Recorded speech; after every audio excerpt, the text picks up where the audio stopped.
parce que bi ci gën a yomb sax mooy un ministre bi nga xam ne moo yor wàllum communication ne communique pas alors que actuellement gis nañu précarité bi am ci presse bi ñuy jooy ci convention yi di jooy ci aide à la presse bi moom mënta génn sax tenir benn communication tey bu fekkee yéen Pastef da ngeen amoon benn arme muy communiquer tey ñu dem ngeen nekk ci pouvoir bi ngeen perdre communication boobu parce que bëri na directeur yoo xam ne déggatuñ leen ministre yoo xam ne déggatuñ leen alors que buñ la joxee dara boo ñëwee da ngay wax li nga fa fekk ak fi nga bëgg yóbbu ak tey li nga nekk lan nga ci def loolu tamit lu am solo li nga wax dëgg la man je suis un professionnel de la gestion de projet. Et quand tu gères un projet il faut communiquer. Mais nag quand même le ministre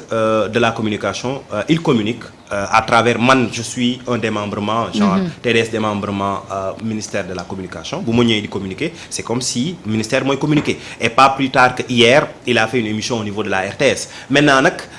je suis d'accord il faut toujours se remettre en cause parce que comme tu dis booy gérer yëfu réew moom lu ñëpp bokk moom ben du ma sa parfait les gens vont toujours ils auront toujours le droit d'être très exigeants parce que yow say impôt lañ lay fayee mais je tiens à vous rassurer que le ministre de la communication il a un plan de communication très clair et on va encore continuer à communiquer avec la presse parce que presse suñu partenaire ministère bi la donc on va continuer à communiquer et je pense que boo xoolee même dans le processus par exemple médias yi bu ñu leen doon mooy processus pour xool les médias qui sont en règle c'est une communication qui a été bien faite parce que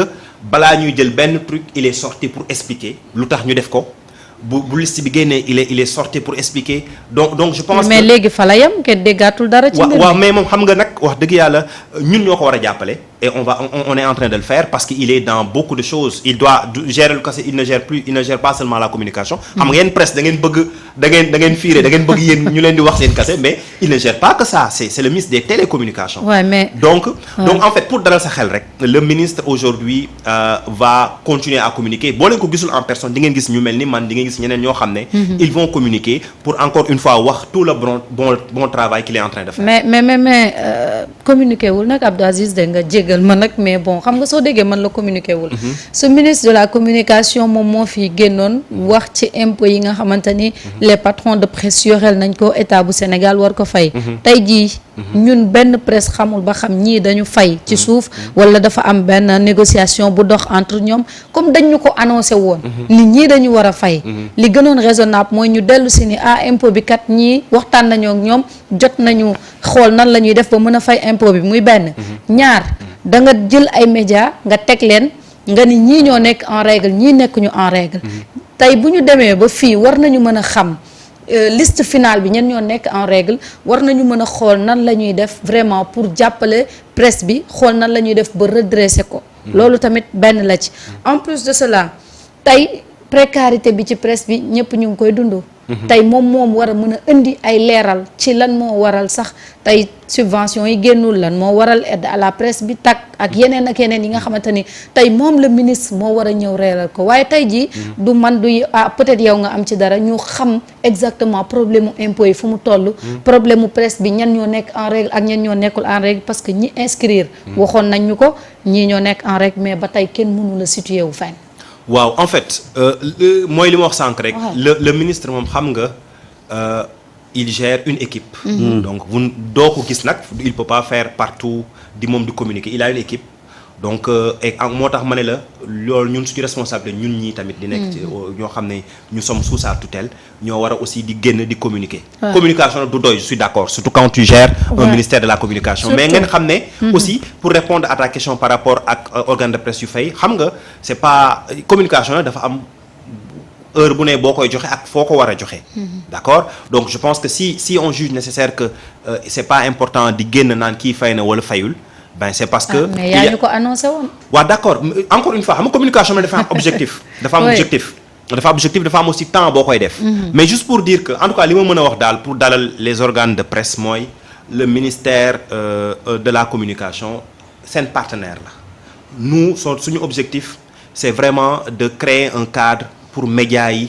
mën a gis seen bopp pouvoir parce que les médias c'est des entreprises right donc c'est un business derrière donc le ministre il est là pour les aider maintenant balaa ngaa aider ay nit nag foog nga structurer parce que y avait beaucoup de gens yu leen raxoon yoo xam ne parce que voilà tout le monde ne peut pas se lever pour être pharmacien da ngay def diplôme pharmacie ñu jox la ay trucs mais c'est pareil média tamit noonu la mais donc pour pouvoir faire une aide à la presse pour pouvoir jàppale presse il faut déjà nga structurer leen maintenant structure boobu moo ñu doon wax sànq c'est difficile parce que sénégalais moom mooy nekk keroog damay gis rek benn anecdote dama doon romb di dawal gis benn maire mu nekk ci këru jàmbur en tout cas ji fa jaay espace jàmbur waa ji ñëw bëgg ko déplacer maire bi di kaas naan bëggu leen kuy liggéey doon ko jàppale tu vois le sénégalais parfois c'est ce problème qu'on a c'est-à-dire parce que tout simplement yow yaa ngi ciy gis sa intérêt quand quelqu'un vient pour dawal yoon tu le prends personnellement alors que kooku mais nguur la fi nekkal donc juste pour vous assurer le ministre des télécoms le ministre de la communication il est un partenaire des médias et Inch'Allah il mettra tout en œuvre pour jàppale médias yi parce que nag il est conscient que les médias jouent un grand rôle ci stabilité réew ci démocratie donc ñooñu da nga leen di kattanal mais pour ngeen kattanal il faut déjà nga structurer leen et après on fera des efforts comme je dis moom il gère une équipe il a beaucoup de choses à faire absolument ñun ñoo ko war a jàppale et Inch'Allah on le fera à chaque fois que boo leen ñu soxlaa on viendra pour vous dire fu affaire yi toll pour un peu donner la bonne information non li ngay wax ni peut-être que dañuy wax ministre bi yor wàllu communication on sait que dans son département la presse n'est qu'une entité parmi d'autres entités mais entité bi nga xam ne ñoom ñooy gérer la presse ñun yooyu la ñuy wax et que ça doit être sous l'impulsion du ministre parce que aujourd'hui nous sommes dans une situation très confuse bu may wax presse bi dañu nekk situation boo xam ne difficile et confuse difficile parce que moment bi waroon na fekk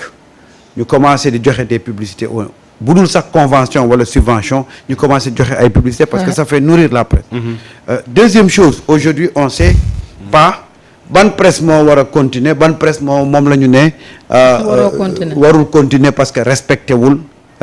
les règles établies parce que au début on avait dit que lii mooy critères yi ñu teg ko ñu def benn sélection ñu ne ñii ñoo dox ñii ñoo baax ñii dañuy demaat am nañ deuxième chance ñooñu bi ñu ñëwaatee ñu defaat tri am ci ñoo xam ne dañ ne ñii mënatuñu dem mais ñooñu ñu ne mënatuñu dem ñu ngi continuer di exercer c'est-à-dire qu'on a l'impression qu'on a abandonné ce processus-là on ne comprend pas xamuñu ci dara deuxième chose mooy dañu ne woon dañuy xoolaat un peu ñu subvention yi doon doxee et là on était tout à fait d'accord parce que ñun ñëpp même ñun ñi nekk ci les acteurs de la presse xamoon nañ ne subvention bi ni mu doon doxee c'était pas selon les règles établies c'était pas dans l'orthodoxie totale non mais dañu toog di xaar mais on n'a pas eu encore benn suivi wala beneen information bu ñëw pour nous dire que tey fii la ñu toll ci lépp lu ñuy def ñun xamatuñu dara ci actuellement la situation de la presse mais bref on comprend que la presse du ministre de la presse c'est ministre des télécommunications tout à fait la presse constitue une entité parmi les autres entités yu mu ëmb mais nag département bi nga xam ne ñoom ñooy gérer la presse ñun soxla woon nañ quand même ñuy communiquer di ñu expliquer également fan la tey ëllëgu presse toll quoi